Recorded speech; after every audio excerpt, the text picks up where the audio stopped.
What is the sign of Jesus' coming? The voice of God is heard from heaven, declaring the day and hour of Jesus' coming, and delivering the everlasting covenant to his people. Like peals of loudest thunder, his words roll through the earth.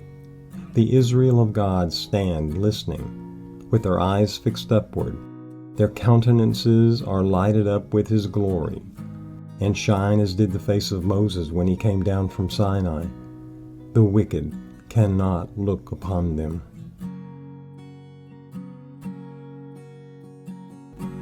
Soon there appears in the east a small black cloud, about half the size of a man's hand.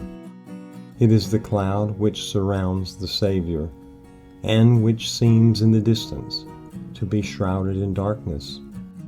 The people of God know this to be the sign of the Son of Man.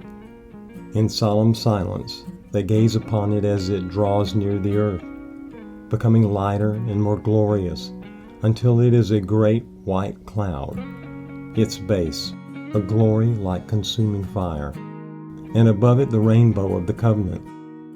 Jesus rides forth as a mighty conqueror.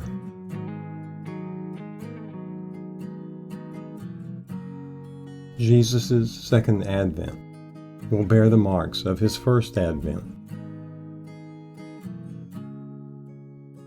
And in this time of peril, the followers of Christ are to bear to the world the warning of the Lord's second advent, and a people are to be prepared to stand before him at his coming, without spot and blameless. At this time, the special endowment of divine grace and power is not less needful to the church than in apostolic days. God hath ruled the events clustering around the birth of Christ.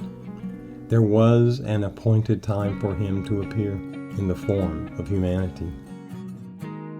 So in heaven's council, the hour for the coming of Christ had been determined. When the great clock of time pointed to that hour, Jesus was born in Bethlehem.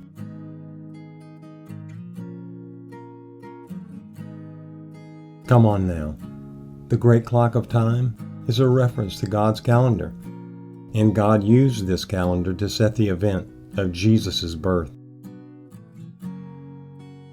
Will God stop using his calendar to set events in the final part of the 6,000-year probation? For 6,000 years, the great controversy has been in progress. The Son of God and his heavenly messengers have been in conflict with the power of the evil one to warn, enlighten, and save the children of men. Now, all have made their decisions. The wicked have fully united with Satan in his warfare against God. The time has come for God to vindicate the authority of his downtrodden law. Now, the controversy is not alone with Satan, but with men. Though no man knoweth the day, nor the hour of his coming, we are instructed and required to know when it is near.